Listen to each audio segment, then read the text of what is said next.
What really happened with your host, Mike Rivero. You're listening to the Republic Broadcasting Network, where you'll find out what the Fukushima's going on. And aloha, welcome to our show today. It is Wednesday, April 29th, 2020, and we have got a lot to talk about. The phone lines are open, 800-313-9443. That's 800-313-9443. And Mike is in our control room, ready to twiddle the dials, put you on the air, answer the phone calls, put you on the air with your comments, questions, and opinions. And sorry, I'm multitasking here. And, well, let's start right off with some news here. Nancy Pelosi is out there saying that the China travel ban has not been effective.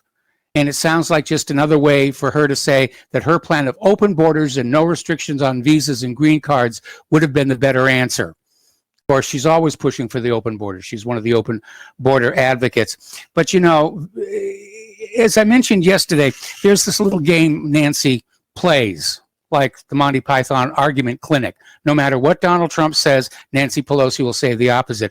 And apparently there was a bit of a big stink where Nancy Pelosi had complained that Trump had allowed Americans that were in China when the pandemic first broke out to fly back to the United States. And oh my goodness, that's why we got it. We got it. But then on the other hand, if Trump had ordered those Americans to stay in China, Pelosi would have made a big stink about that. Oh, he's abandoning American citizens to those heartless, cruel Chinese communists.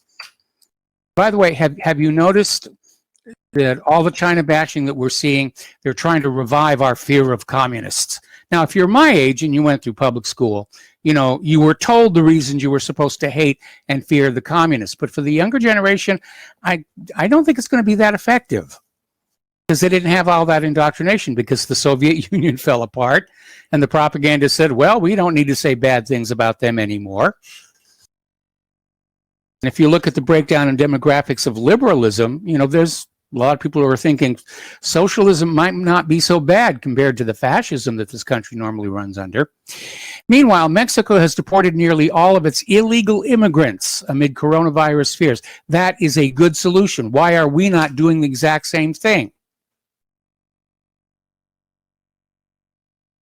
Yet another brouhaha has been started by the fact that New York State has canceled its presidential primary over the coronavirus, saying there's no question Trump is going to be the GOP nominee and Joe Biden is going to be the Democrat, period, end of discussion.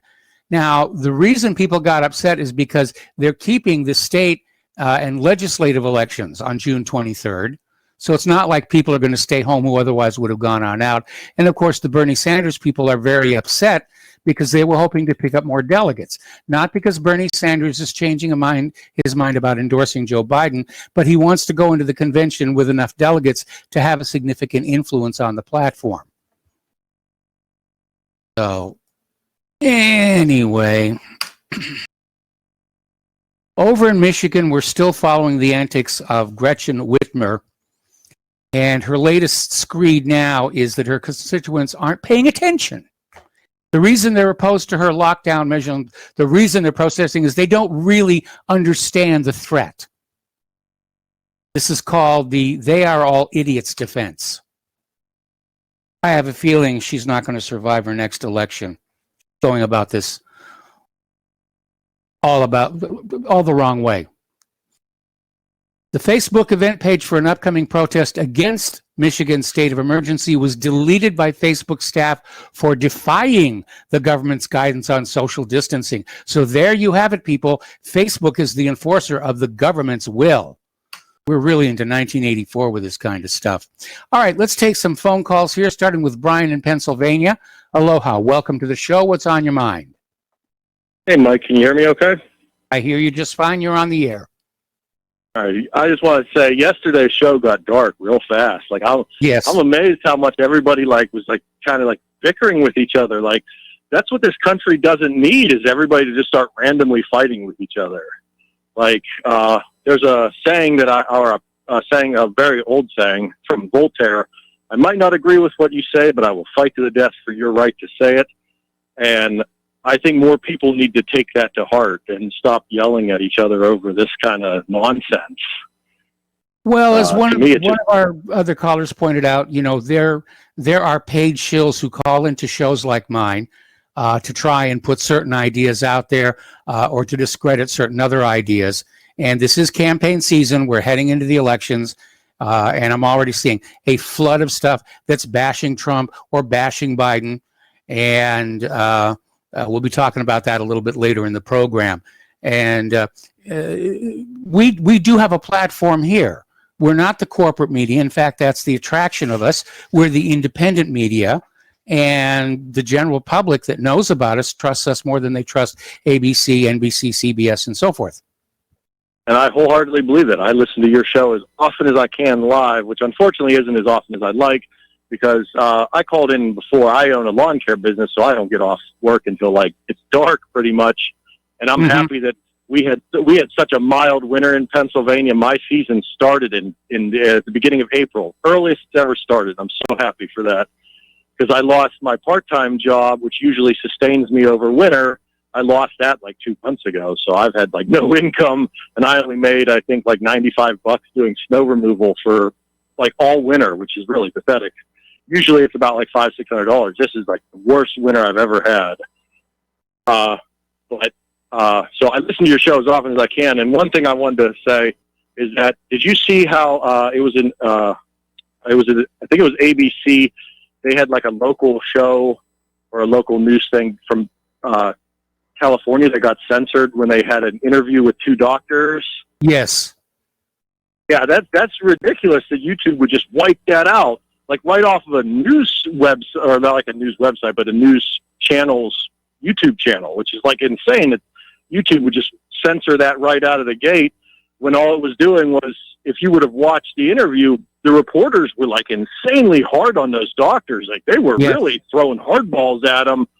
It wasn't whenever you interview Biden and they throw they lob these little softballs at him and everything. They were really drilling into these guys, and they still just wiped it right out. It's just digitally wipes out everybody's memory. What is it? The Ministry of Truth. That's it, from 1984. Yeah, the memory hole. Yeah, down the memory hole. That's it. I knew I was forgetting something, but you have a great show, Mike. Okay. All right, thanks. Bye. Thanks an awful lot for the call. We're going to switch over to Jim in Illinois. Hello, Jim. Welcome to the show. What's on your mind? Hello, Michael. First of all, I am not a shield. I've been listening to your program for over 5 years, and I enjoy it. We might not agree with everything when it comes to politics or other things, but I do enjoy listening to you. Well, thank you. The other thing, when you were in high school, did you read the book The Jungle by Sinclair Lewis? No, I remember seeing it in the library, but I never got around to reading it. It was about the slaughterhouse and the conditions back in the early 1900s. And the reason I'm bringing it up, it seems like history is repeating itself, considering the workers at the slaughterhouses or meat producers, they're being mistreated, and it seems like no one really cares, especially, people in Washington, D.C. They're more concerned about getting the food processed and not the conditions of the workers. Well, I know the workers are saying that presidential order or not, they have no intention of returning until conditions are improved. Right, and even though they might lose their job or they might be threatened, and this is something I did not know, that if someone did get ill on the job, you cannot sue the plant. Have you heard that? I don't know about, you mean sick with coronavirus? I hadn't heard that, but I'm not surprised. Yeah, in fact, a lot of companies are making their workers sign a waiver. If you get ill from the virus, you're not allowed to sue us. I'll tell you one thing, these lawyers are going to have a field day pretty soon. Yes. Well, Michael, that's it. You take care. All right, thanks an awful lot. We're going to switch over to Mark in North Carolina. Hello, Mark. Welcome to the show. What's on your mind? Hey, Mike. Yesterday you had a guy, I think his name was Paul or something. Yes, Paul from New Jersey. He was talking badly about blue states, so-called blue states. Well, listen, Paul, let me tell you something. He was talking badly about the red states. The red states, yes. Let me tell you something, Paul. I lived in your precious New York. Well, New Jersey and New York, about the same thing, okay? I hated it, okay? It drove me out. You know why? The cost of living is so high in that place because of the greed that you can't even afford a house. You can't even afford an apartment. If you do have a house, you got to pay. Your mortgage takes up most of your salary. I had to commute 70, 80, 90 miles to get to work and then back. You spend like 2 to 4 hours. I used to spend like 4 hours commuting, okay? Because who wants to live in that dump, all right, called New York City? Okay? You have no idea what you're talking about, Paul, all right? I would take any of these red states over a blue state anytime, okay? I have a nice house, okay? It's a manufactured home. I wouldn't even be able to have a manufactured home in most of New York, okay? They don't even allow it. The zoning requirements by these greedy pig rich people wouldn't even allow it. My own land, half an acre, right in the middle of the woods, right in the mountain. I couldn't get that in New York anymore. Maybe way upstate New York. Nowhere close to New York City, though. Okay? There's nothing good about the red, so-called blue states, especially New York and New Jersey. These are dumps, Paul. Okay? You understand it? These are dumps. All right? I don't miss them. I don't even go back there anymore. It's just once my kids were grown and they left. They were living upstate with their mother at the time, and I went back quite a bit to see them from Texas. At the time I was living in Texas, another great state.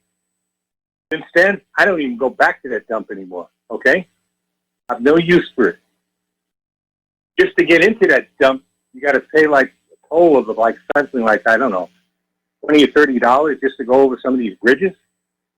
Okay, who can do that? Third world, New York City and most of New Jersey is a third world place where it's for the rich and the poor and no in between. The only people who can live there anymore. You can't get a gun. Your Second Amendments are totally denied. The police force is way too large. You got to like 2 or 3, equivalent of 2 or 3 divisions of police. That's because everybody's so scared because they can't defend themselves because they don't have firearms. Okay? So let's get that straight. Here we got freedom, Paul. Okay?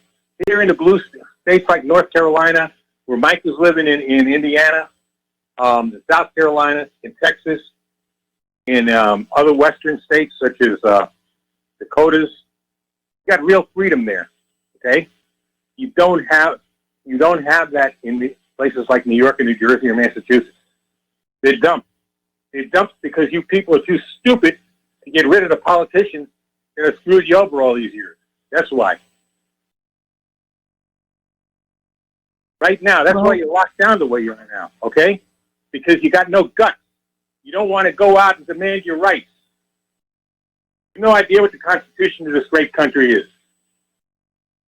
It's because of the blue states that this country is in the situation it's in right now, all right? And that's all I got to say, Mike, really. I just had to, I wanted to call yesterday, but I already called, okay? So. Well, don't sugarcoat it like that. Tell us how you really feel.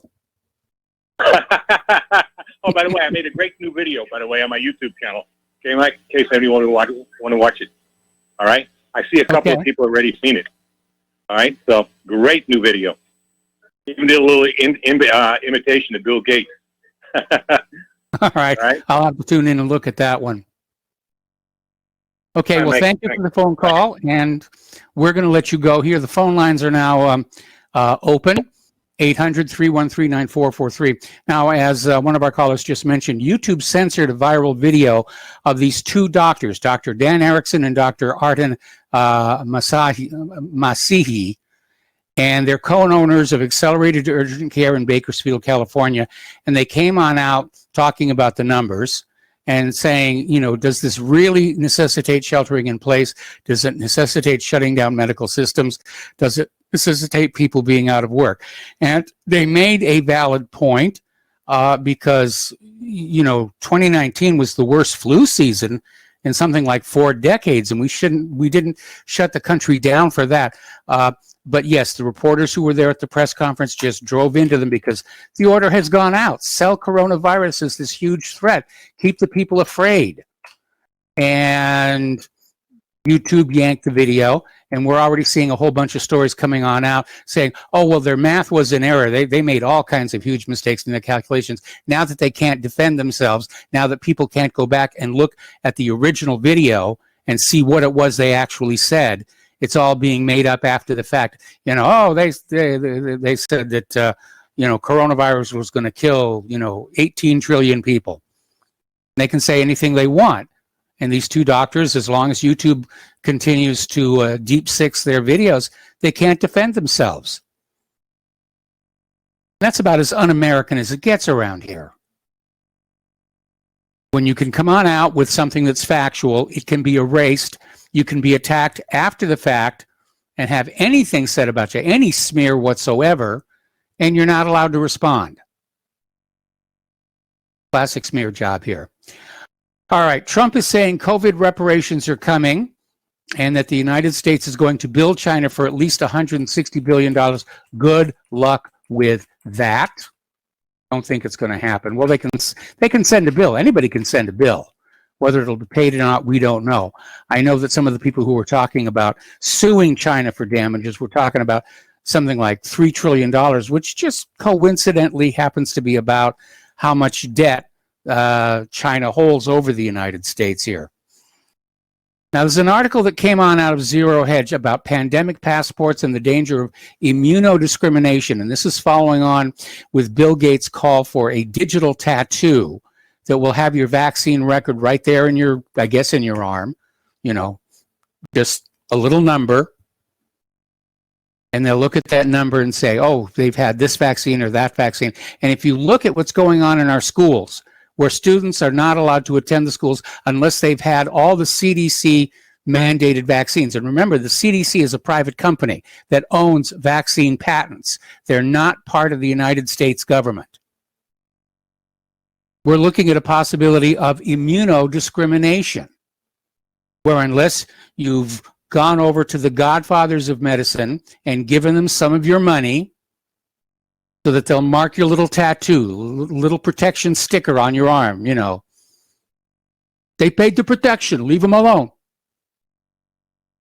That you could be kept out of things like stores, government services. It's a real possibility. Because anytime you start labeling people, they can be discriminated against. Now, we all understand that discrimination based on color or gender or orientation is wrong. So why are discrimination against, like fat people considered acceptable? And now there's possibility of immunodiscrimination. And by the way, speaking of stores, there's a story out there that apparently a lot of these large chain department stores are going to put in thermal scanners at their doors. And if you're running a fever when you try and go in the store, you will be stopped. What if you just got finished at the gym and you're flushed? You'd be a little hot, but you're not sick. You're just worked up. Now, here's a story that's going to cause the hairs on the back of your neck to stand up. It's from Russia Today. Is Bill Gates using his philanthropy for the good of the universe or as a power grab exercise with one eye on the White House? Entirely plausible. He's seen one billionaire get into the White House. You might think, and I don't know about you, but I don't want the guy who gave us Windows Vista and Millennium Edition sitting at that resolute desk in the Oval Office. He certainly is getting a lot of media attention these days. Of course, he's getting long in the tooth as well. If he's going to run, it's going to have to be in 2024. All righty, people are saying it's time to open up the economy. Locking down provides no statistical benefit. Looking at all the nations all across Europe, those that lock down are doing no better than those that didn't lock down. We're going to take a break for commercials. We'll be right back. And welcome back to our show here. And a reminder that Republic Broadcasting is holding a fundraiser And the postal address to send a check, money order, or if you prefer anonymity cash, is Republic Broadcasting Network, 2251 Double Creek Drive, number 302, Round Rock, Texas, 78664. The phone number where you can make a credit or debit card donation is 800-724-2719, extension 3. The network thanks you. Okay, our phone lines are full, so let's go clear some phone calls, starting with Francis in North Carolina. Hello, Francis. Welcome to the show. What's on your mind? What is not on my mind, Michael? Good to hear from you. Initially I was going to talk about what was discussed yesterday, but when I heard you mention about the prospect of Billy Gates or whatever going for running for office because of the money factor and so forth, that is a nauseating thought to start with. But then again, hey, that's probably what he's been shooting for, and that's coming out of the shadows, as it were, like Cheney did at one time. Considering that he was basically behind, along with who knows who, as far as bioengineering is concerned, regarding the various viral bugs that they warned people like 5 or 7 years earlier about, and then come to find out, interesting timing. But aside from that, the thing that really kind of bugs me at the moment, and I'm pun intended, when people start talking about, well, this state should be grateful for this, and this this state should be grateful for that, or whatever, and so on ad nauseum, spewing out negativity about this, about that, whatever have you. For one thing, if there's any due respect, by all means, let it flow. However, we are supposed to be grown adults, having an adult mind, adult brain. There's enough negativity in the world as is without people going and spewing it on the airwaves, for crying out loud. We're supposed to be caring about each other, not shooting down their throat with a bunch of negative garbage. I mean, yes, I have lived in the South, I've lived in the North. They all have their pros and cons. I'll give you that. Yes. But, I mean, come on. Use your common sense. I don't care if someone's living in their basement. I don't care if someone's living in a story. Okay, Francis, you're cutting out there. Are you still there? As far as the heart goes. What? I said you cut out there for a second. I went into a dead zone there for a moment. I apologize. Oh, okay. All right, fine. So you're back now. If you could repeat that, going back to if they live in the basement or if they live in whatever it was you said after that. Well, the aspect that it doesn't matter if you're living in someone's basement or a 5-story mansion. It's a matter of what the intention of your heart is and what you look to do with your energy and your money or whatever have you, and so forth, to help not only yourself but also those around you. There's enough negativity going on in the world to go around. It's ridiculous. And the whole example about what people are doing now with the social engineering of distance and wearing masks and so forth and nauseam, it's like, okay, people, come on, give me a break here. Step out of it. So that's pretty much all of it in a nutshell, Michael, because it's just, when I hear people talk like that, it's like, okay, we're supposed to be an adult with an adult brain or adult mentality. It doesn't sound like it to me. So people can take it with a grain of salt, what I just shared with you. So anyway, have a great week. All right. Thanks an awful lot, Francis. We're going to switch over to Al in Canada. Hello, Al. Welcome to the show. What's on your mind? Hi, Mike. Was that Jim from Illinois that called just recently talking about the blue states? Yes. Yeah. You know what? He's right. I used to go down to, I used to travel through New York all the time a few years back to do service work, and I'd do the I-90 through Syracuse to Albany, and then I'd go down the 87. Mike, I'd never seen so many cops in all my life. It was brutal, just brutal. Yes. They were everywhere, absolutely everywhere. And you know, the thing is, what used to bother me is in Canada, when you're merging onto a highway, you know, you don't slow down going onto the highway. You speed up. Yeah. And I got ticketed a few times in there in New York. Subsequently, you know, I'm not allowed in New York anymore unless I give them $800 or something like that, which of course is extortion.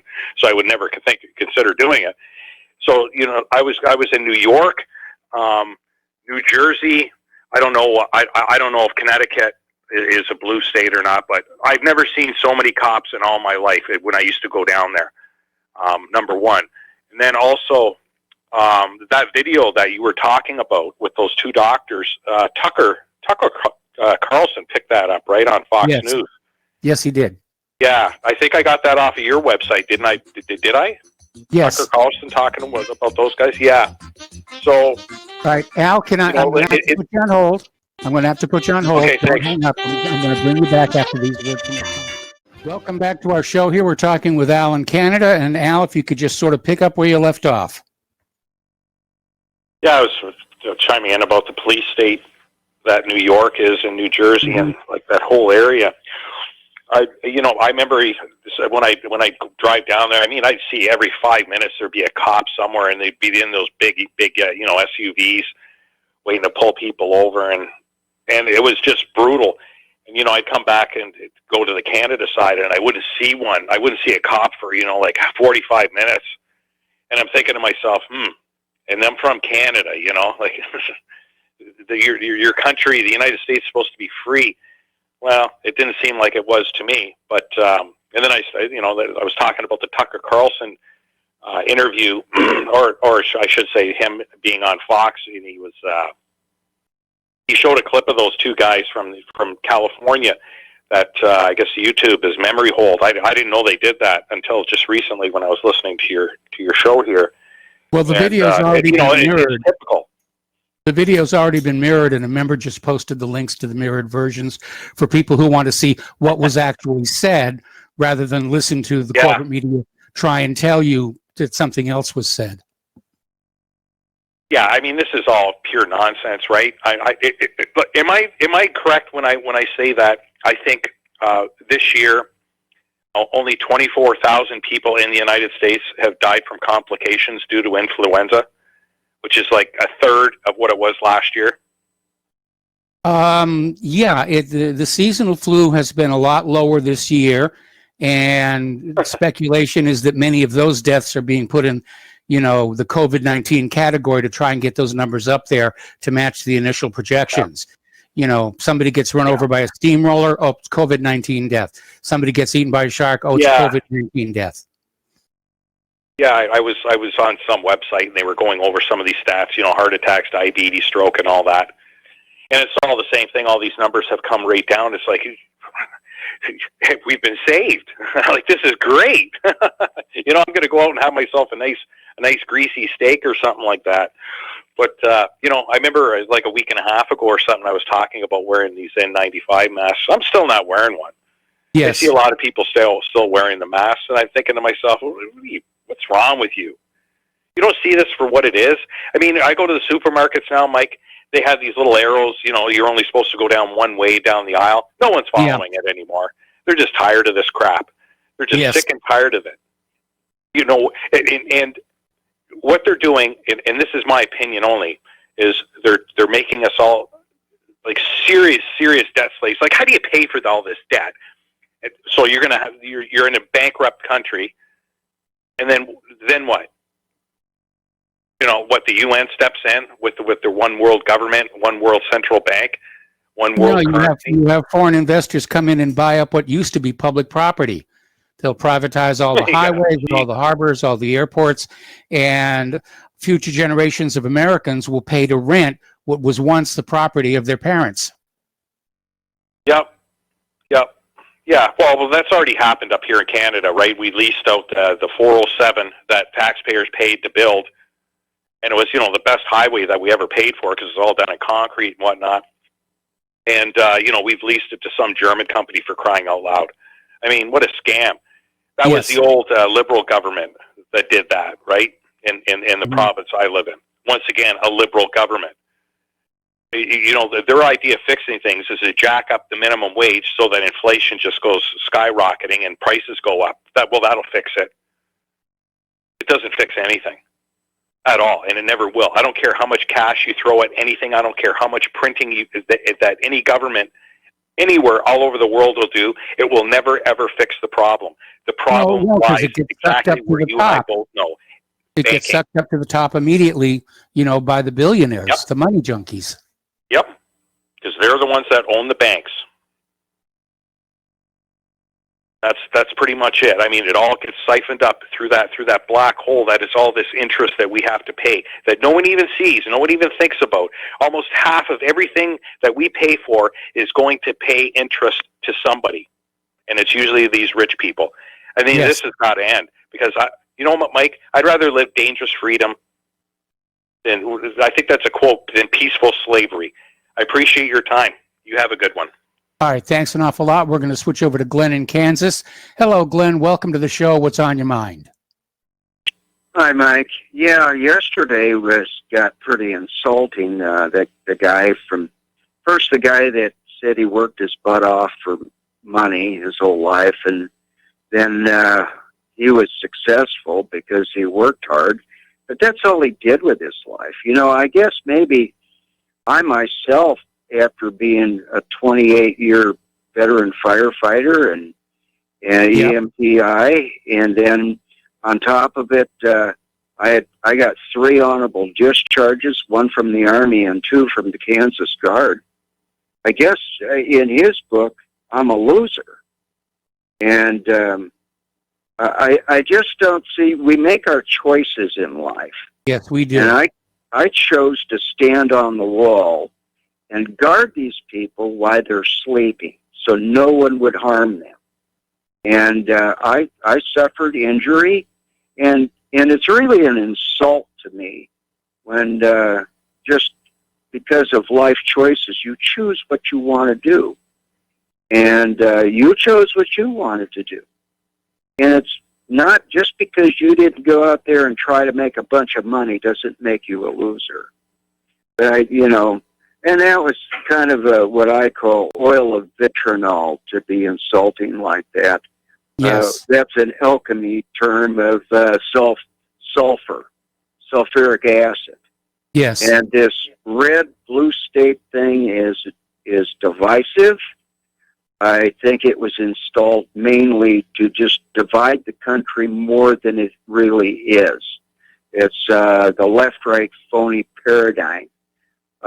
Who says that if one state happens to be a red state? You know, here in Kansas, I guess if you're going to go to that divisionary red-blue, well, we're red, and we provide at least 1/4 of all the wheat for all the wheat bread in the United States. Well, if you don't like it coming from a red state, well, don't eat any bread, I guess, or you don't eat any beef. Don't stay in your own state and don't have any trade and commerce with any of their states. But as far as I'm concerned, you know, originally I'm from Minnesota, and I feel really bad for a lot of people in Minnesota because the liberals are dominating everything, and the taxes are going sky high. And then there's also talk of people that want to escape Minnesota and leave, like they have gone out of Illinois, or they've escaped from California to have an exit tax. They tax you because you're leaving. Yes. And I really feel bad for people that say again. They were talking about that in Hawaii too, and they were talking about one at the national level. I mean, that if you wanted to leave the United States, that you would have to surrender something like 1/3 of your wealth if you hadn't smuggled it out already. Well, you know, and a lot of people have already taken their money out of this country. And there was a lot of people that invested in Russia simply because they were getting tired of investing in companies in the United States where if somebody in middle management mistakenly used a pronoun or something, there'd be a lawsuit. frivolous lawsuits. Well, you get tired. Well, to the point where, well, you want to invest in this country is too risky. But we are in a mess right now, and I was completely amazed on how quickly this country was taken down. Yes, we are really in a bad way. And it goes back when I was in the Army. I was stationed in Panama back in the 70s, and I took a correspondence course, and it was the title of the course was Psychological Operations, Techniques, and Procedures. And all of the stuff that's been going on in this country that I've noticed, if even going back to the Kennedy assassination, how we got in Vietnam, the Gulf of Tonkin, all this stuff that they tried to pull with the U.S. Liberty, and then in recent times, Oklahoma, and then the World Trade Center, and all of this stuff is we're primed for it. We've already been conditioned to react to Hegelian dialectics. So I'm really amazed that this country hasn't collapsed already. Just amazed. And I think it's in the middle of a collapse. Oh, well, it's stair-stepping down, and yes. I don't know when we're going to hit bottom, but I'm really fearful. I'm too old to be engaged in, a lot of stuff. I'm in my mid-60s, and yeah, I went through having pneumonia back in December. My son thinks that that was actually this coronavirus that got me my pneumonia. And because it had the telltale sign of, your blood pressure was dropping. Your blood pressure drops way off. And I started looking for a comfortable place on the floor. And, but it takes a long time to recover from this stuff. But other people, it doesn't even bother them. So I think we need to just put on our men's underwear and face up to this stuff and go through the process, because this is the human condition, that we have to fight this off with the immune system, and your medical establishment is not going to help us at all. So I thought I'd just leave you with that, Mike, and you have a good day, and for all that guy in New Jersey, well, just stay home. We don't need you. But I know some nice people in New Jersey, and I'll tell you, got to pick and choose sometimes. Well, you do that anywhere that you are. I mean, I really love the people around here in Indiana. We're obviously a red state. Hardly ever see any police. In fact, we can go days without seeing a police officer here. But I'm originally a New Englander. I was born in Boston. I spent my childhood mostly in New Hampshire. And I still like it back there, but I've been to New York many times, and I do not like it. I used to live in Southern California. The last time I went back there, you could just see the deterioration. Same thing with San Francisco, and so I guess at my age, being in a rural environment is a lot more comfortable. Anyway, thank you very much for the phone call. Yeah. We're going to switch over to Joe in Houston. Hello, Joe. Welcome to the show. What's on your mind? Yeah, I was talking about what he notices in New York coming from Canada. And one thing you'll notice in all the blue states, and that's toll booths. Yes. I mean, I can go from Tennessee to Houston and go across the Mississippi River, no toll booth.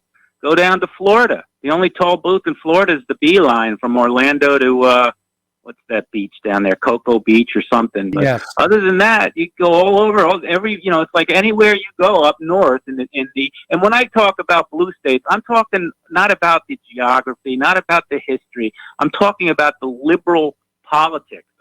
That's what people don't seem to. I don't want to compare the gross product of New York with Tennessee. It's ridiculous. I'm just talking about how liberalism and these lefties are just the difference in life that they've created up there, and how those states are going to be most affected because of their liberal governors with this lockdown. I mean, Tennessee's opening up for business. So's Texas. New Jersey and New York will be probably closed till the election because they're going to use it for political advantage, and they're going to try to get a federal bailout for the state. That's what the Democrats' plan is. But So anyway, I just wanted to say that one thing that I really, like I said, you can tell you're in a liberal state when you every time you cross water, you're going to pay a toll. Or in New Jersey, you got the Jersey Turnpike, and you got the Jersey Thruway, and you got all the bridges. I mean, they're all kinds of. Delaware, same thing. Maryland, same thing. You get into Virginia, hey, there's no more. I'm not paying for going over water. You take that outer bridge in Norfolk. You don't pay a toll.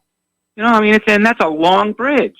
You go to Louisiana, Lake Pontchartrain, long bridge, no toll. UEP Long Bridge, no toll.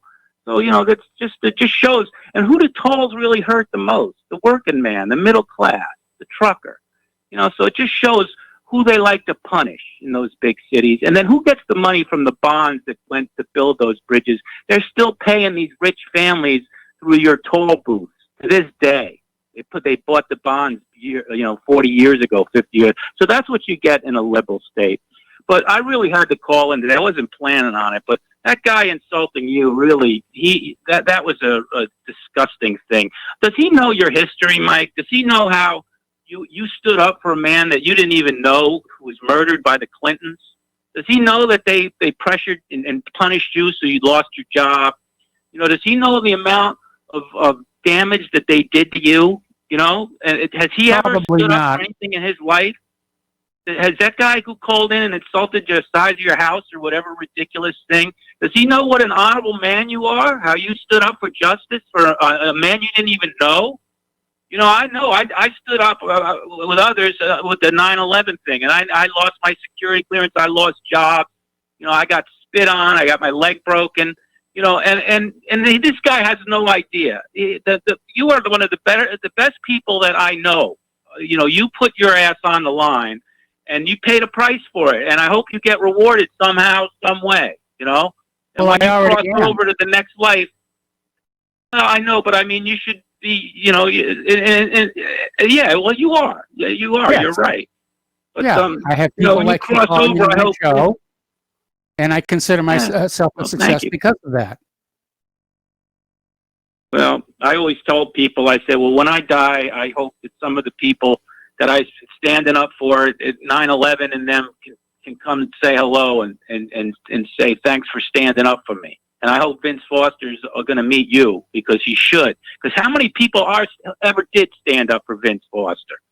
There were a few. Amazing. There were a few. DC Dave comes to mind. Hugh Sprunt comes to mind. A couple others whose names are probably best left unsaid.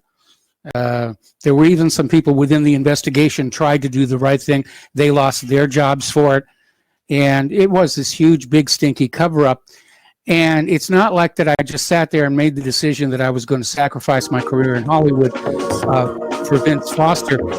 I thought I would just point out the fact that it had to have been a murder, and that would be the end of it. And, of course, I was completely wrong on that.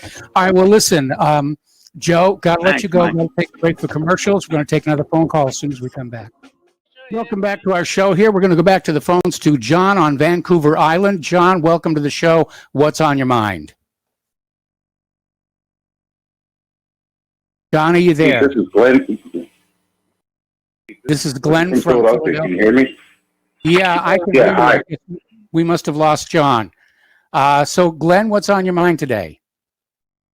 Well, Mike, it's about Joe Biden.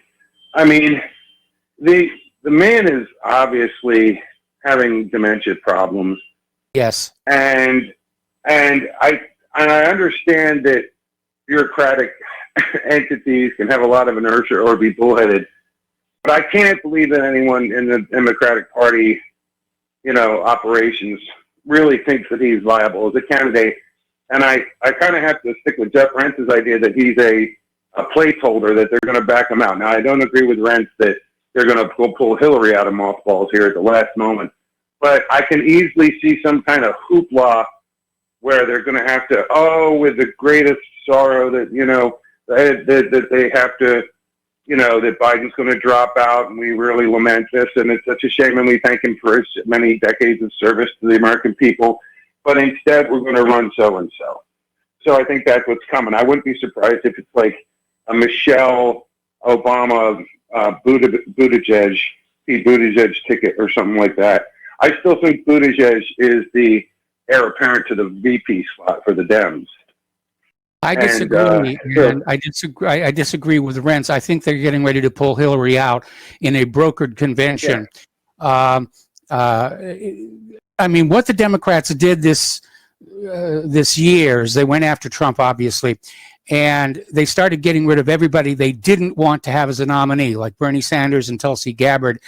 And when they got all, to the bottom of the barrel, as it were, all they had left was Joe Biden, who was clearly deteriorating. And I feel bad for the guy, and I wish him well, but he's certainly not capable of doing the job of president. Now, maybe they're just going to prop him up in that chair in front of the Resolute desk and let him drool on the blotter there while the real decisions are made by people behind him. But I do think that the game plan here, at least from the Clintons' point of view, and there does seem to be a little battle going on between the Obamas and the Clintons over who's going to get that vice presidential slot. And I don't think Michelle Obama is qualified to VP, but I'll take her over Hillary any day. So I do think that at some point, and look how much attention Hillary is trying to get for herself right now. And to me, it's pretty obvious. Well, you think that she is going to run? I think that she's trying to get that VP slot, knowing that Joe Biden's probably not going to. He's probably not going to make it through the first 4 years. Right. Because they can. What amendment is it? The 24th or whatever that they use for the mental fitness of 25th Amendment. So they could put him in and then retire him with the 25th Amendment and slide Hillary in. Yes. Okay, that would work. But. Hey, Mike, I'm expecting food prices to go through the roof here very soon. Oh yeah. They're creating an artificial shortage down here. Yep, exactly. Okay, Mike, thank you. All right, we got to take a break for station identification. We'll be right back. Welcome back to our show, hour number 2. The phone lines are now open, 800-313-9443. Let's talk about the food chain here, because something very weird is going on right now. We are hearing all these stories of cars queued up for like miles in front of food banks. Americans who've had their jobs at least temporarily suspended because of the coronavirus shutdown, they're going hungry and they're desperate for food. At the same time, we're hearing all these stories about farms that are euthanizing piglets, gassing chickens, plowing perfectly good vegetables under the soil there. And nobody has a really convincing explanation for why we are not able to mobilize, for example, the Army with their trucks to get some of these food items to the people who need them. And I'm not buying this idea that the supply chain is just so rigidly constructed that there couldn't be a chain, because they're always reconstructing the food supply chain. Have you ever noticed that when there's a surplus of one particular vegetable, all of a sudden it's in all the stores and you're seeing TV shows and everything talking about how great it is to eat that one vegetable, like whether it's broccoli or whatever. I'm not buying that idea that our supply chain is so rigid that it can't adapt to this new reality of taking these, pigs and cows and chickens and ducks and corn and beets and whatever to the people who need it right now. I mean, this is a country that supposedly can mobilize an army anywhere on the face of planet Earth, and we can't do it here. And it looks to me, and I'm in agreement with our last caller there, a shortage is being deliberately created to drive prices up. That is really going to hurt a lot of people who are already hurting. It's almost like somebody wants to start a revolution here so it can be put down militarily and we can live the rest of our lives in the Hunger Games. There's a story here that came out of one of our members saying that the U.S. food supply chains may be in jeopardy if the economy remains closed for too long. Well, the trucks are still out there. Trump is going to activate, in fact, he already has. He signed an executive order that workers at meat processing plants have to go back to work. Now, they want protection. The companies they work for are not providing it. In fact, as that other caller mentioned, some of these companies may be forcing their employees to sign waivers saying if you get coronavirus while working here, we're not going to cover it. You don't get any sick days or benefits for that. And of course, how long can coronavirus live on the surface of a raw steak is one example here.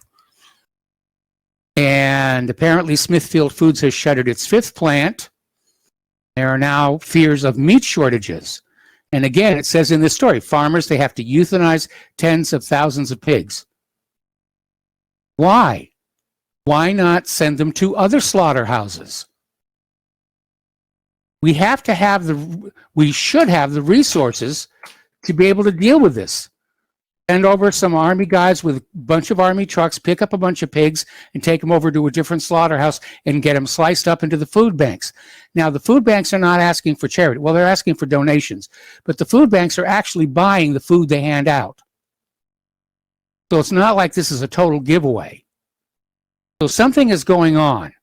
And I think it's a deliberate attempt to create a shortage in order to jack food prices up. And that, like that last caller said, they're going to go right through the roof. Okay, a lot of companies are taking advantage of the stimulus program. They're taking the opportunity either for direct bailouts or low-interest loans. 13 public companies agree to return $170 million in small business stimulus. Others are keeping it. Now, the original Paycheck Protection Program ran out of funds, and the current one, the reincarnation, may not last out the week. And apparently, with the new version, they're saying that keeping your employees is no longer a requirement. So it's just a cash handout. Now, Howard Stern, who basically started the whole shock jock genre, is out there saying that Trump supporters should drink Clorox and drop dead. And this is another example of media distorting what was actually said. Because what Trump actually said was, is there a way to have a disinfectant in the human body? Yeah, it's called penicillin or any antibiotic. That's what it does. It disinfects. Instead, you had all these liberals out there screaming, oh, he's telling people to snort Clorox or Sanaflush or something. All right, getting on back to Joe Biden and Hillary Clinton. Story coming out of Russia today. Apparently during their joint town hall, during which at one point Biden looked like he fell asleep, Biden said, I'm with her, referring to Hillary Clinton. Now, since he's the one who's running for president, he should have said, she's with me. Or Hillary should have said, I'm with him.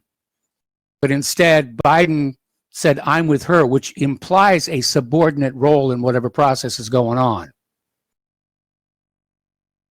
But Russia today is also of the opinion that we're looking at the possibility of a vice presidential nomination and a 2016 rematch, Hillary Clinton against Donald Trump. Now, Hillary admittedly brings a lot to the table. She's got the women's vote. She's got the gay vote. She's got the abortion vote. Got the revenge vote. Remember all of her cult-like following after the 2016 election? They just went crazy, and they were trashing towns all over America, including towns that had voted for Hillary.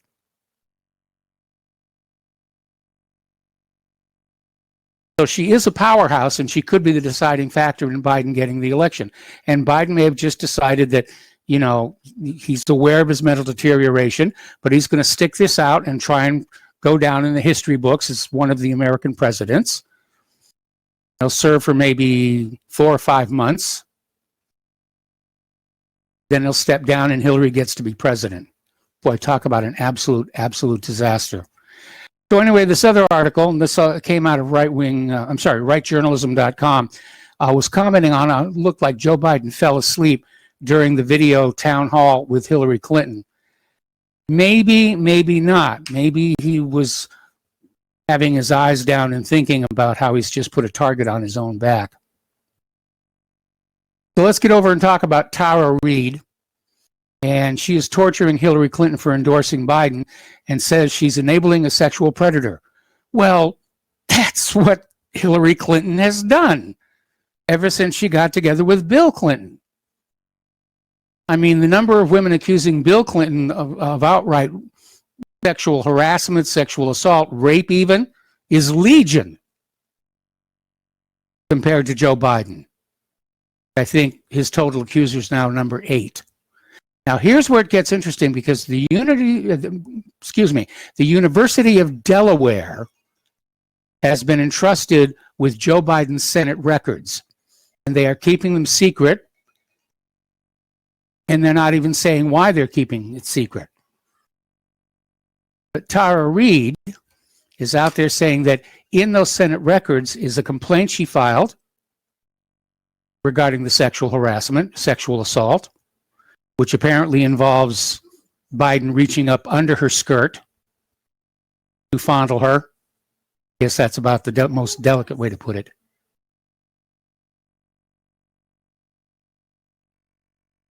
Anyway, and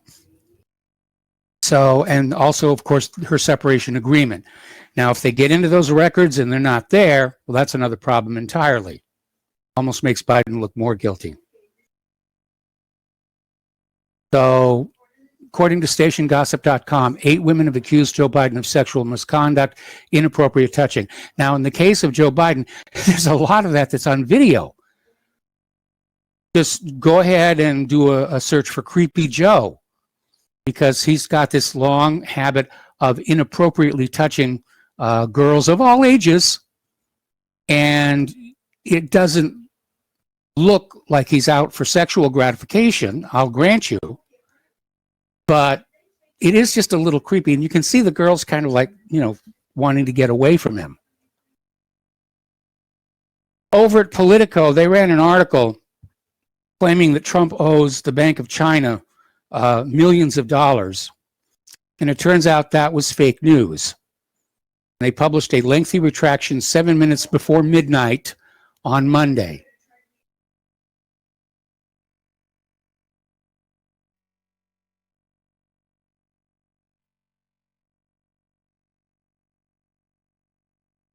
Okay. Sorry, there's something going on in the background I was distracted by. All right, let's get over to General Flynn.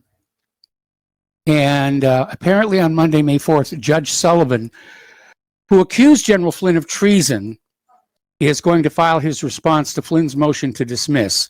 Now, this is starting to turn into a real big stink, because it turned out the FBI was withholding exculpatory information. And a judge just finally forced them to turn that all over. It's beginning to look more and more like Flynn was the victim of a frame-up by the Obama White House and the FBI. And that he never went to trial. He was basically browbeaten into a guilty verdict. They basically said, look, you plead guilty to this, you'll get a small jail sentence. If you fight this in court, we will win, we will convict you, and we'll send you away for a very, very long time. Well, at this point, it's beginning to look like the charges may actually get dropped. Tucker Carlson was out there saying that if the charges get dropped, Flynn should be exonerated. Well, if the charges are dropped, he automatically is exonerated.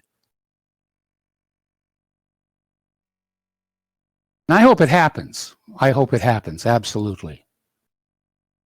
Okay, so newly declassified transcript of George Papadopoulos, an FBI spy, shows there was zero evidence Trump campaign coordinated with Russia. Meanwhile, of course, you had Christopher Steele was dealing with the Russians and the Hillary Clinton campaign.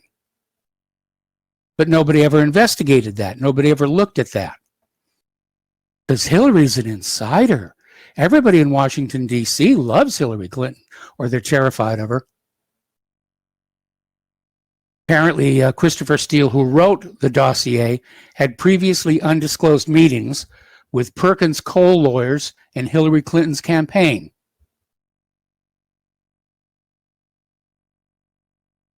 All right, turning to the international news, riots are breaking out in Lebanon as the country falls into bankruptcy and once again is being bombed by Israel. Speaking of Israel, they may ask for double its usual $3.8 billion from the U.S. this year and ask for it even earlier.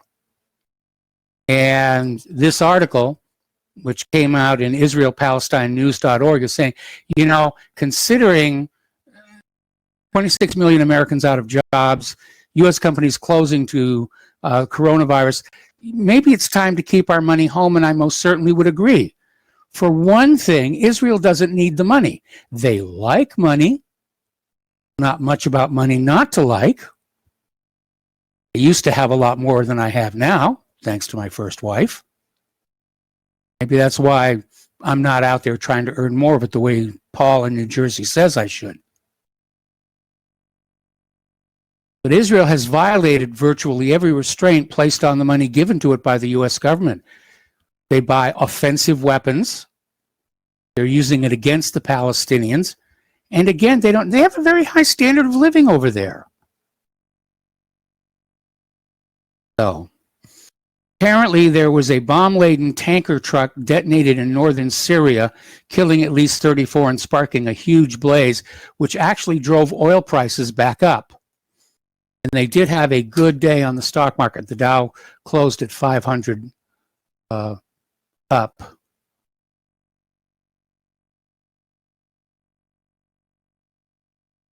All right, the Chinese have warned the U.S. to halt military operations in the South China Sea, and this has to do with the U.S. destroyer Barry, which was conducting what the U.S. calls a freedom in navigation exercise.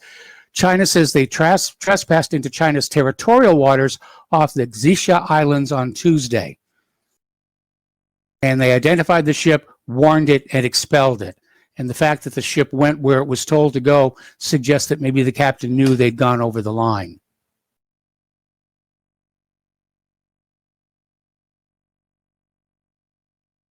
Meanwhile, of course, the U.S. is coming up on the end of the START Treaty, which expires in February of next year.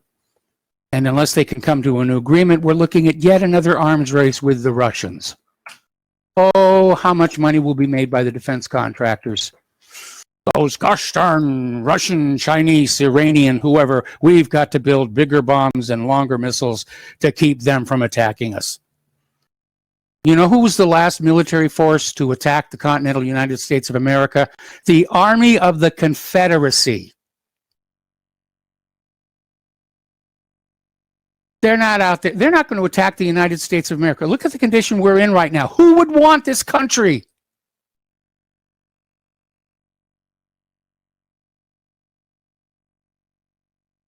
Look at all the money my parents' generation spent for the Cold War against the commies. All that money spent. Get on Google Earth, go out to the Arizona desert, take a look at what's called the Boneyard, and just imagine what all of that hardware, most of which was never actually used in a war, cost. Look at all the stories about chronic waste in the military, like the F-35, the F-22, the Zumwalt destroyer, which I think was finally accepted by the Navy 2 years after commissioning because of all the problems with it. The Independence-class littoral combat ships, the Freedom-class littoral combat ships.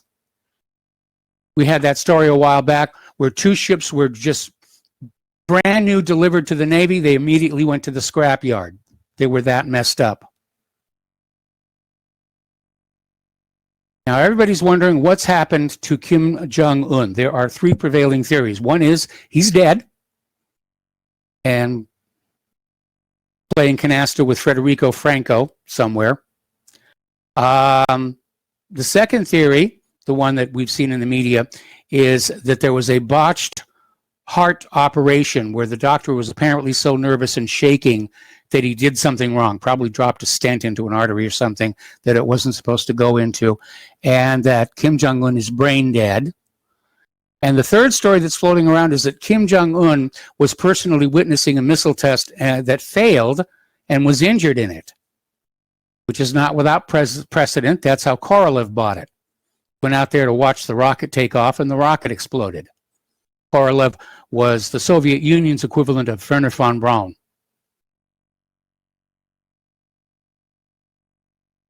South Korea is saying they're detecting an unusual increase in North Korean air and artillery operations. And they're saying it could mean there's going to be another missile test, or it could be related to Kim Jong-un's vanishing. But apparently his sister, who is supposed to step into the leadership of that country if something happens to Kim Jong-un, at least until his children come of age, apparently has already been acquiring power within North Korea over the last few months.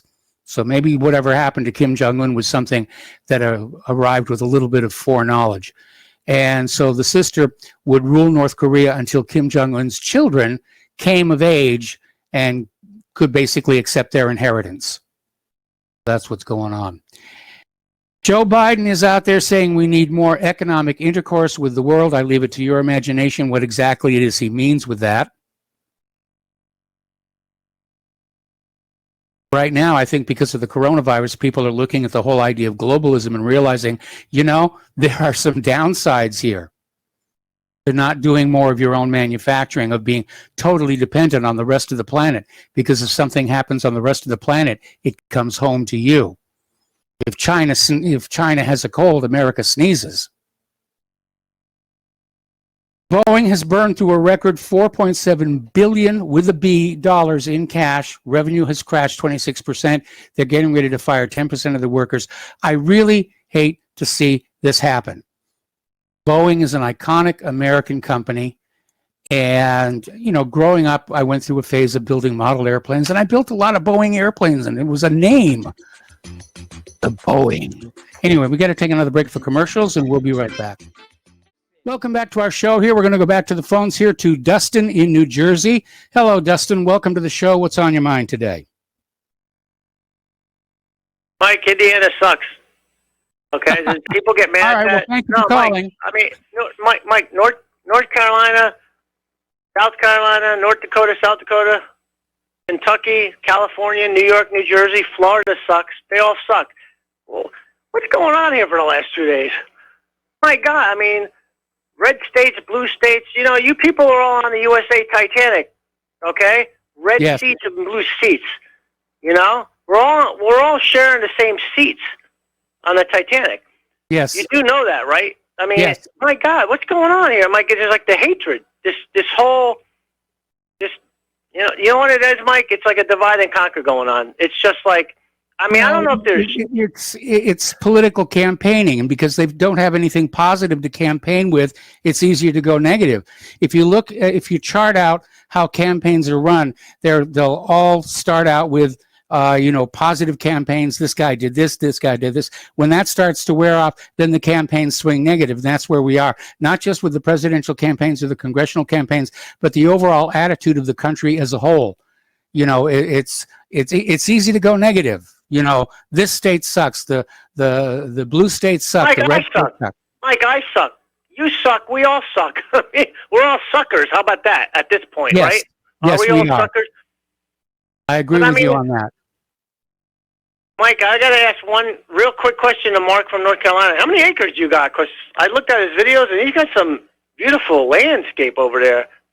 Having said that, New Jersey's not a dump. I mean, there's areas where you don't want to go in, like the city areas. I mean, but it's a lot. It's pretty clean over here. New York's kind of clean too. I mean, it's just not as bad as people claim. We all have our great places, and we all got our worst places. There's nothing 100% perfect, right? Correct. But I mean, just the people calling in here. My God, man, relax.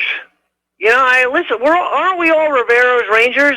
But it seems like we're all Rivero's Rangers are killing each other. I was like, what the hell's going on the last couple of days? You know, and then that caller from North California might get a new time slot. I'm telling you, all the idiots like me and Tom and Mark and all these other people calling, they're just not doing it for you, man. You gotta, not even you. Like Mark said, your house. You know, that guy is a troll, man. Go read a book, dude. Go learn something about the real world. That's all I got. I got to say about that. But Mike, I don't know if you heard this. I'm going to switch gears real quick about Germany. They unlocked and now they're relocked. Did you hear about that? Yeah, I heard about that. Now, do you know why? I mean, I didn't read really into that. I didn't hear anything into that story. What's happened over there? The official story is that there was a sudden jump in coronavirus infections. I suspect it had more to do with politics. A lot of politics going on here, man. Like if you speak out against Trump or Biden, I like neither. You know me. I'm an equal opportunity offender. Yes. And, same here. And Mike, I just want to tell you and your wife when you go to the store, I don't care if anybody's not wearing their mask, to keep wearing your mask, because I don't know what's going on. You don't know what's going on. None of us know really what's going on, so I'd rather play it safe than loose, and I want everybody, Mark, Tom, Joe from Texas now, that's where he's at, right? At the meantime, everybody to be safe. Even people who hate some of us. I don't know if they hate me.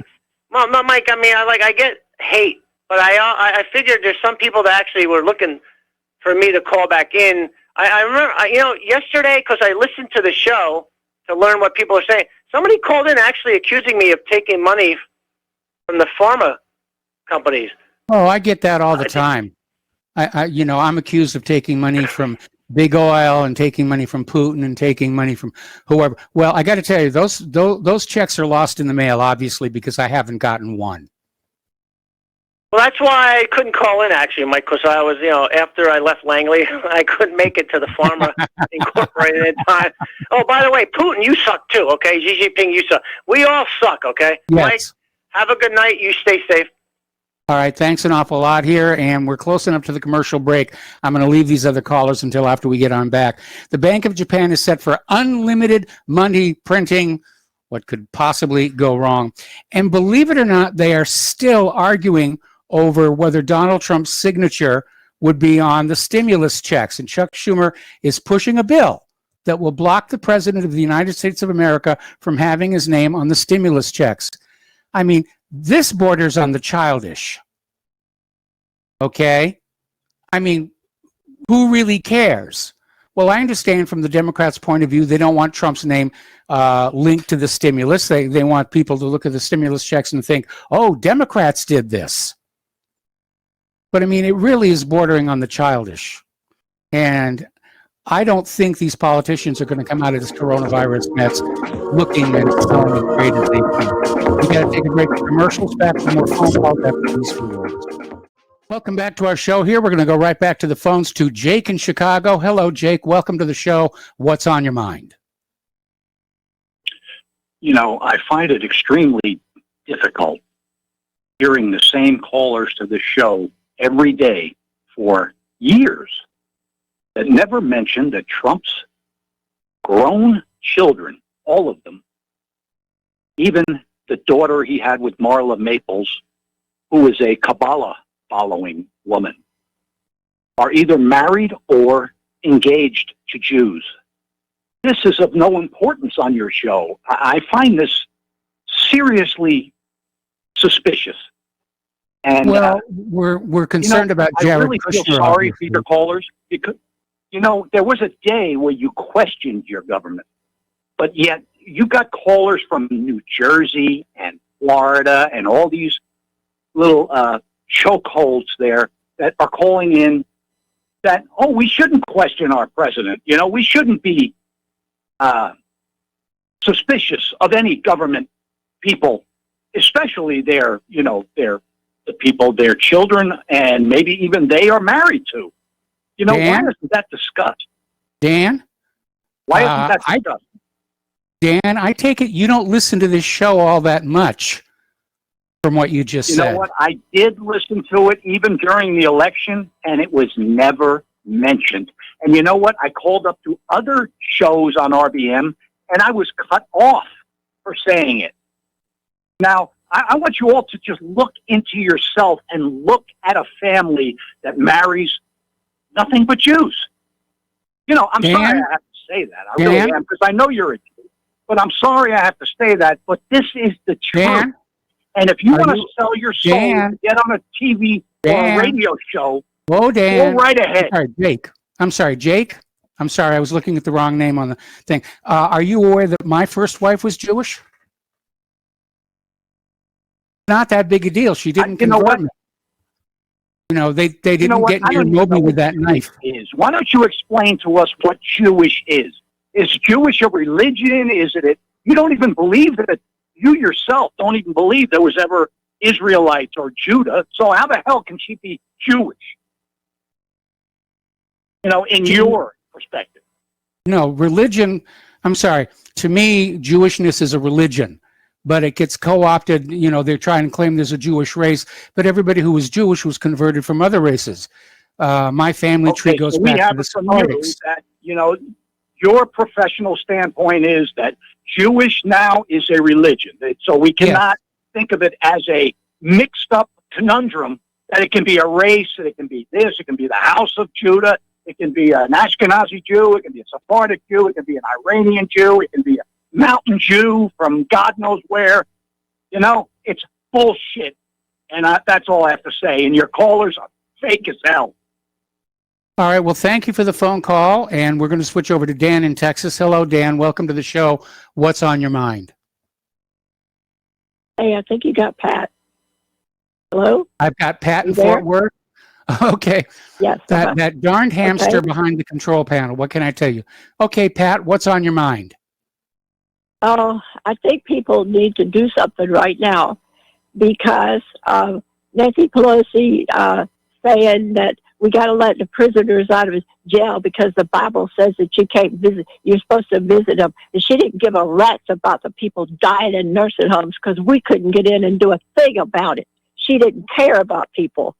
Meanwhile, people who break social distancing are being put in those same jails.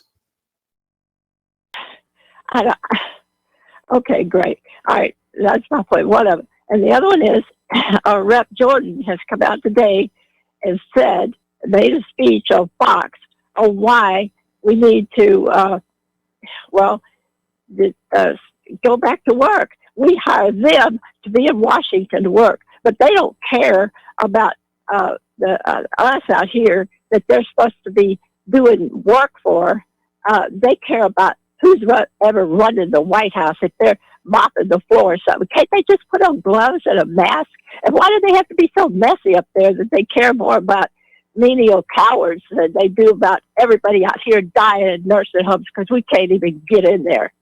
But that's not the point. The point is, if he made a good point, all right? He said, look, everybody wants to worry about money. Well, why don't we worry about the fact that the Democrats are trying to take the Congress, trying to take the Senate because they want to run the country. Okay, totally run the country. But, you know, they spend the money in the House, but the Senate decides whether or not they'll pass it, okay? You can say Trump ain't president, he can't do anything. Whatever you want to say, it's got to get past the Senate. And I think we better right now, all the people in the Senate who are getting opposition, you know, from the Democrats who want to take the party, this, that, and other, you know, whatever they can do. Then we need to have people call their senators and tell them that we're watching what you're doing, wasting our money by not working when you could be up there working, actually doing something instead of sitting home writing bills that you could throw at everybody and confuse the whole thing, because the money is very important. There are people out there wanting to take the whole Constitution over a balanced budget amendment. We've almost lost the Constitution several times over a balanced budget amendment. And it's still out there, and the same people still trying to do it one way or the other. And I think we ought to call our senators right now and tell them, you better get out there and start talking about the stupid people, Democrats who won't go to the work in the House. They won't work. And even earn the money they make, brag about all their riches and how much their ice cream, their expensive ice cream and their expensive refrigerator, trying to push sugar on people. But sugar is going to ruin your immunity, help you get coronavirus Are they on your side? Well, please focus on those You there? senators who are, yeah, I'm still here. Please focus on those senators who are up for re-election this November. They're the ones who are going to be listening to the people. Everybody else is going to be listening to the moneyed interests. Yeah, I'm talking about the ones who have Democrats like Benito running against them. His first speech is, "It doesn't matter who you love." No, it does. It matters about the money out here right now. I'm not, I'm poor like you, as you say. But the fact is, they're going to get the money from us somehow or other. If they have to take our property when they kill us in the old folks' home, they're going to get their money to waste. Those Democrats will do it. Yeah, Okay. I mean, I'm hearing all these Democrats now talk about guaranteed basic income or universal basic income or whatever they want to call it this week. Where are they going to get all that money from? I mean, they're probably thinking they're going to tax the rich, but the rich will never allow that to happen. So they can't make it work. And ultimately, if you go back to the Soviet Union, ultimately it didn't work. Every rich person we have into poverty right now, and it wouldn't pay the bills they're wasting. No, it wouldn't. No, it wouldn't. The debt is completely unpayable. And I think the sooner the whole system comes crashing down, the better. All right. Well, thank you for the phone call, Pat. We're going to switch over to Steve in West Virginia. Hello, Steve. Welcome to the show. What's on your mind? Yeah, hi, Mike. Listen, I wanted to know, have you seen, there's a video out there, the guy's name is Adam, that's got it on his site. I think it's No More News. But anyways, it depicts a scene where there's a nurse that jumps out of a car, and it's by where the Trump protesters are protesting about opening up, all the businesses and stuff, and they got a thing where this, like a guy in scrubs jumps out of a car and starts like a counter protest. But what it is it's as soon as he jumps out of the car, it's set up to where a bunch of the media comes over with cameras and starts filming him. It's a total crisis actor thing. Yes. And they're doing it all over the place. And I mean, that just tells you this thing is fake, and I got to say, I agree with Dustin on a lot of things about Trump, with the Middle East, him not getting out of these wars and Russia and stuff. I mean, I voted for Trump because I want to see a good relationship with Russia. Russia is not the enemy. No. Russia helped us in the Revolutionary War, but when Dustin says stuff like going to Walmart and don't chit chat with anybody. I mean, hell, I've met beautiful women in grocery stores talking to them. I'm not going to sit and not talk to anybody. I mean, I met my wife with a Jack in the Box. Well, there you go. See, now, who's going to want to be, have an isolated view of things and, walk in and get your stuff. I mean, half the fun is going in there and maybe run into somebody you went to high school with or whatever, staying, not talking to nobody and just, running in and running out. That's what I call existing. That's not living. Yes. And we were put here to live. I mean, we were put here to live, not hide in a house somewhere and play video games. And like I said, I don't have anything against Dustin. I like a lot of his opinions. And I know some of your other callers disagree with him on everything, but I actually agree with Dustin on all the stuff he says about Trump, about how he still has us in these wars. I mean, all he has to do is pull us out. Who cares what the senators say? Pull us out. Pulling us out of Afghanistan. I'll believe it when I see it. He's been saying that forever. I want to see him pull. Why are we in Syria? That's the biggest thing, Mike. We don't belong in Syria. It can't. I mean, Mike, Germany wants us off. Germany doesn't want to use the dollar anymore. What are they going to do about Germany? You said the other day that they don't, they want to keep us on Syria, take their oil for the dollar. But that doesn't even make any sense, though. I mean, because countries like Germany don't want the dollar as a reserve currency anymore. And Russia and China, I mean, they can't beat them. There's nothing they can do to beat them and gain control like they once had it. It's going to go down. Yes. There's just no way. Your callers have got to realize that the United States cannot be the dominant over everybody. It's just not going to happen. And you know, I don't know, but anyways, I just wanted to put that out. I mean, you know, using crisis actors to stage protests and stuff. That just tells you everything you need to know. Yes. And so that's it, Mike. The United States is a failing empire. All right. Thank you very much for the phone call. We're going to switch over to yet another Steve, this one in Riverside. Hello, Steve. Welcome to the show. What's on your mind? Yeah. I guess you got the right Steve this time. Mike, let's see, where do I start off? I think anybody who thinks that this flu came from bats is a little batty. It's been too quick to roll out. It's been too well staged. It follows that 2001 thing they did. And it does exactly what the globalists want. Now, let me say, if they ever were to release a very deadly virus, it could turn around and kill them, their families, their mistresses, their bodyguards, everybody. It could get out of hand very quickly. But by just releasing a phony virus, it's a little wimpy thing, and then calling it, a deadly virus through the endless amount of fear porn on the media, the phony tests, the phony autopsies, they've created the whole thing. And this is what they can then do. And I'm just going to list three that I think they can do very easily. They can, one, the Constitution goes out the window by some medical officer. He can confine you to your home, stop you from traveling, you can congregate even at your church. So forget about the Constitution. It's now been overruled by some medical officer. Number two, I'd have to say, is the problem, reaction, solution, is there's going to be a universal vaccination.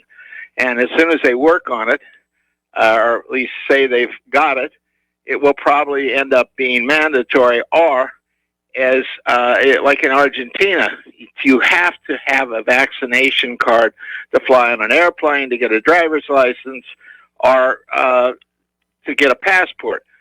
Or maybe down in Mexico, you have to show your vaccination card to get your families fed through those government stores. I can see all the people on food stamps doing that. And third, I think, is our economy. I'm not too worried about the Dow Industrial, because I'm sure they can pump that back up whenever they want to. But the thousands of small businesses that have gone down the tubes because of this, and that I think 23 million people I've heard are now unemployed. The banksters will come in and buy this all up for nothing. The unemployed, most of them some of them will find jobs with the government or with a mega corporation, and the rest will become the bread and circuses thing, that we put on a threepence. And this will benefit the new world order that they are trying to create. And just one thing, to add something about Dustin, I can't figure out whether he's a shill or just rather naive, but he reminds me of Radar O'Reilly, oh, yes. the choppers, and that's probably all I have for you, Mike. Have a wonderful day. All right. Thanks an awful lot. We're going to switch over to Tom in Florida. Hello, Tom. Welcome to the show. What's on your mind? Good day to you, Michael. Aloha. Yeah, Michael, let's get something straight on about yesterday. First off, I want you to notice the great state of Florida makes Gatorade. We invented Gatorade. Your great state, you know what you're famous for in your great state? So you're called almost. The great state of Indiana is great for gas pumps. That's where the first original gas pump came out of, Indiana. And there's a lot of other southern states that had a lot of great stuff, like I told you. Eli Whitney and the cotton gin was made in Georgia. There's so many other, a lot of the great weapons that came out of the Civil War came out of the South. Did you know that? The submarine, Michael? Yeah, the Hunley. Yeah, the Hunley, the submarine. So, this guy talking about, carrier. Well, let me tell you about carrier. The Egyptians had air conditioners in their palaces 3,000 years ago, when they brought waterfalls into their palaces. Okay? Yeah, there's electric modern AC. Yeah, no problem. Terry did a wonderful thing. But you know what? There were still people living in Florida. Okay? Yeah, we had fans. They had electric fans. Okay? And up till like 1960, they didn't have air conditioning in this state. Okay? So there were still plenty of people living here, to your one caller. And also, Michael, the reason I called you is about what I saw on the news today. And I heard on the radio, and I saw it, I believe it was on Matt Drudge, or it was one of those networks. I was scanning real quickly. You realize that, Michael, in New York, there's 39,000 people per square mile in New York, yes. New Jersey?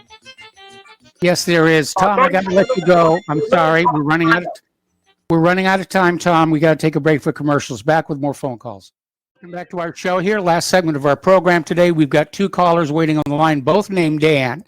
So we're going to start with Dan in Washington State. Hello, Dan. What's on your mind today? Hey, thanks for taking the call. I'll hurry up. Just real quick with Tom and Paul, I think, from New Jersey. Just as Jim Morrison said, the West is the best. So, you know, these guys want to get in their north-south thing. Remember, people out west care less. We're like, what's the Civil War? But and then your other caller about meeting women at the store, just don't do what I did and meet them at the Goodwill. You run into some problems, sir. But okay. But actually, on a serious note, though, the caller about the not talking about the Jewish part of Trump's family. I don't think he listens to this network very much. I think John Stadtmiller read the article. It was Noontide Press. What was it? Maxwell, the Mossad. I forgot the actual name of the article, but it went from Meyer Lansky all the way up to the Kushner family, you know, about this mafia. But I think, look, I agree with him to the point. I think he's being kind of rude, but, you know, as far as Kushner, he does have a point, because we have the Kushner version of NAFTA. Yes. We have the Kushner Middle East peace plan. You know, Kushner apparently is heading up all this economic, you know, coronavirus stuff. Mm-hmm. So, you know, and I'm not voting for Trump because of Kushner. I don't, you know, and we need to look into him having that building on 666. What was it? 666 Fifth Avenue. You know, that's pretty weird. And that, as far as I can tell, that's real news, right? That's not fake news. Is building. I would have to double check on that one, but frankly, I'm not the sort of person to get excited about 666 unless I'm on the system and setting file protections. Yeah, it's but if it's true, I think, you know, we need to. I think that he thinks he's the Antichrist is my thing, but I don't know. Well, I don't think he's that cool though. Dan, I hate to cut you off, but I want to take one more phone call before the end of the show. Dan in Texas, I know you've been holding for a while. What's on your mind? Hey, Mike, one thing I don't understand, I was reading an article yesterday regarding the lady that was arrested in Raleigh, North Carolina 2 weeks ago yesterday during the protest there. Yes. And Christy Gronk of the ACLU of North Carolina was quoted in that article saying that, yes, if there's an emergency and yada, they can suspend your First Amendment rights. And then the issue is whether or not they're abusing their power, to which I disagree. They definitely are. Well, I think they should contest the very issue. Is there an emergency? They're just conceding that there's an emergency that justifies the declaration of the governor. And I wouldn't concede that. I think if you concede that, you've just thrown in the towel.